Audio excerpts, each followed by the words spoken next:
Di tengah-tengah jantung pentadbiran negara, terbentang sebuah kota yang tidak hanya dirancang untuk urusan duniawi, tetapi ia juga sebagai lambang ketenangan rohani. Inilah Putrajaya, kota moden yang dibina atas asas iman dan ilham Islam.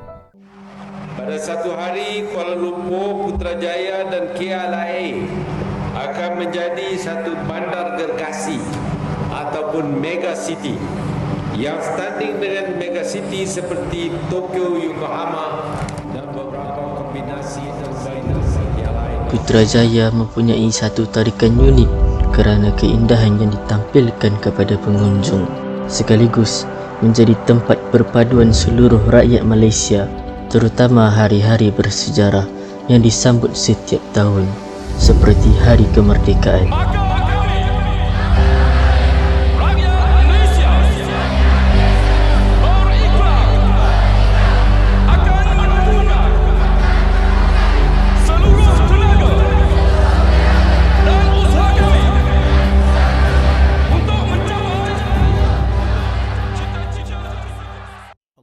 Akbar, Allahu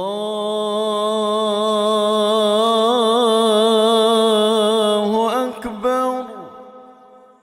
Putrajaya bukan sekadar pusat pentadbiran negara, ia juga pusat penghayatan. Masjid-masjid seperti Masjid Putra dan Masjid Tuanku Mizan Zainal Abidin bukan sahaja tempat ibadah, malah menjadi nadi komuniti, simbol penyatuan antara kemajuan dan ketakwaan.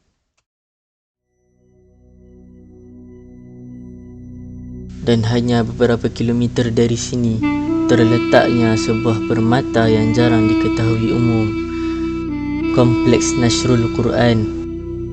Di sinilah ayat-ayat suci Al-Quran ditulis semula dengan penuh seni dan ketelitian sebelum dicetak dan dihantar ke seluruh dunia. Syahrul Ramadan alladhi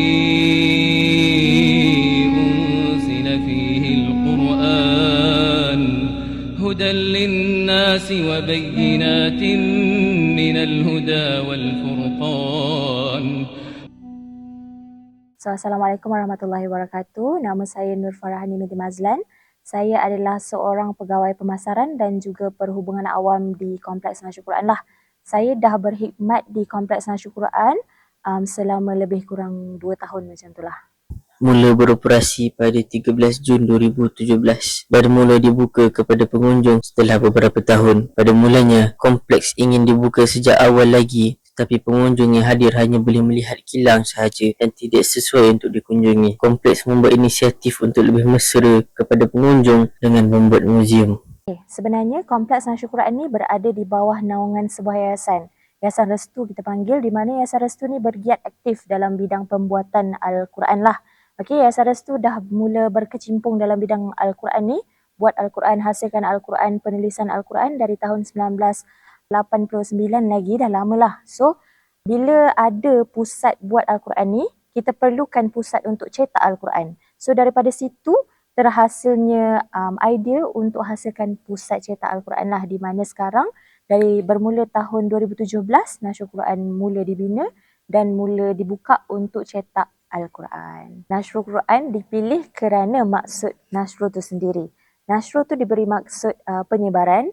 So Nasrul Quran dia jadi penyebaran Al-Quran lah.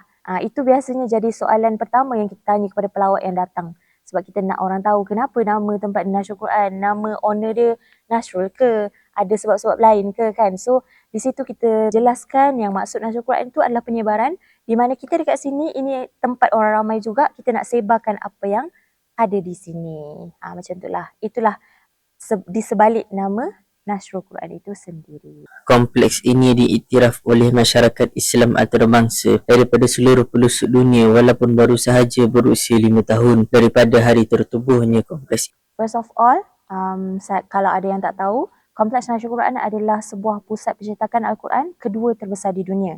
Di mana yang the first one, yang pertama paling besar dekat dunia adalah di Madinah lah. Okey, iaitu kilang cetak King Fahd di Madinah. So lepas King Fahd, dekat sini. Sebab apa? Sebab dekat sini kita hanya mencetak Al-Quran dan buku-buku yang berkaitan dengan Al-Quran sahaja.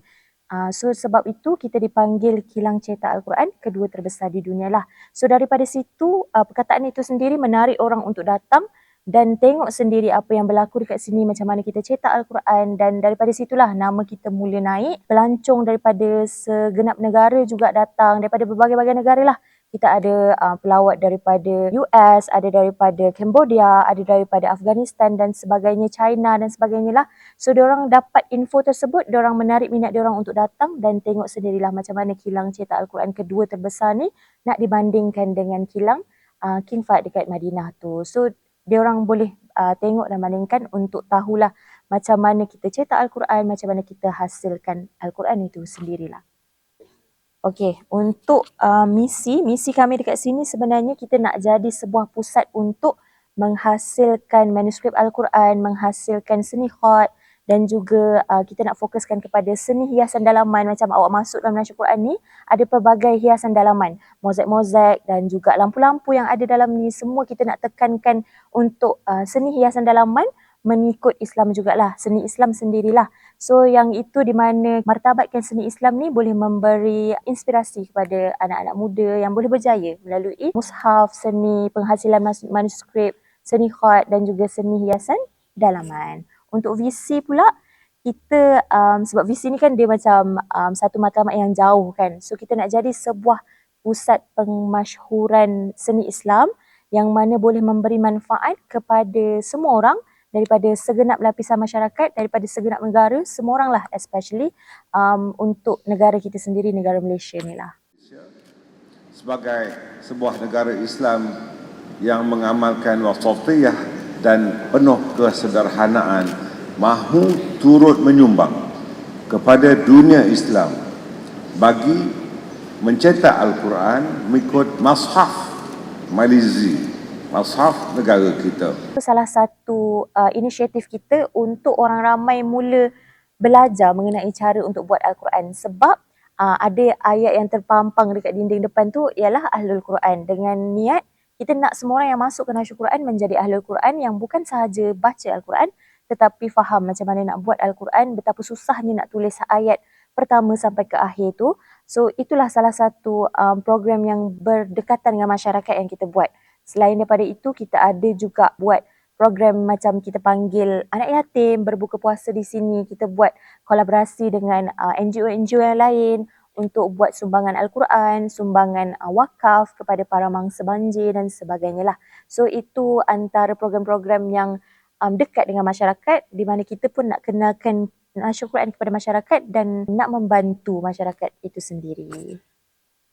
Jumlah cetakan Al-Quran yang dicetak daripada kompleks ini mencecah 1 juta, manakala sebanyak 80,000 sebulan mengikut tempahan yang diterima. 70% daripada tempahan adalah untuk kegunaan domestik. Okey, kalau cakap pasal teknologi, ialah sekarang kita ni dekat zaman yang penuh dengan teknologi, penuh dengan benda digital kan.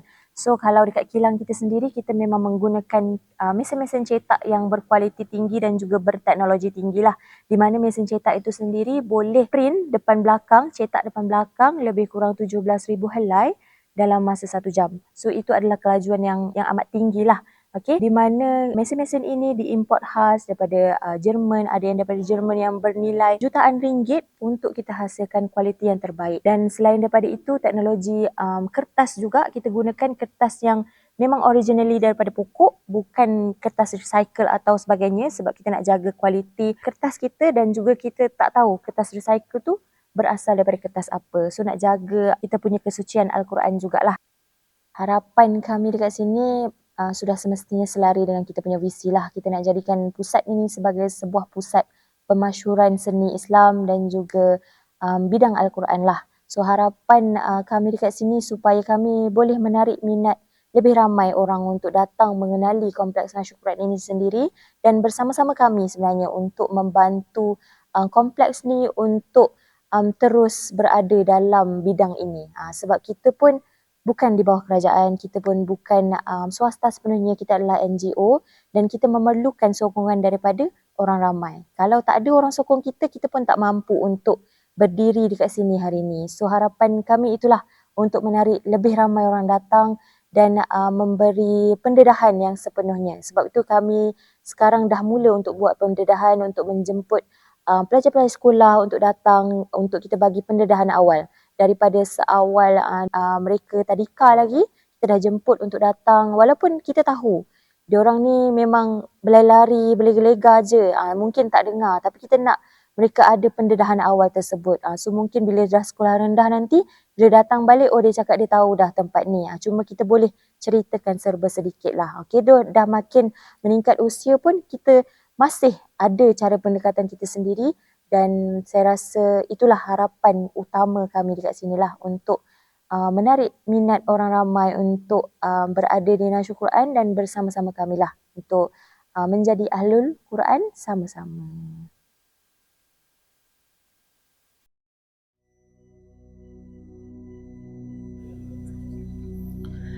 Daripada Abdullah bin Mas'ud radhiyallahu an bahawa Nabi Muhammad sallallahu alaihi wasallam sabda yang bermaksud, barang siapa yang membaca satu huruf di dalam Al-Quran, maka baginya satu kebaikan dan setiap kebaikan itu digandakan menjadi 10. Aku tidak mengatakan alif, lam, mim satu huruf, akan tetapi alif satu huruf, lam satu huruf dan mim satu huruf. Hadis riwayat At-Tirmizi.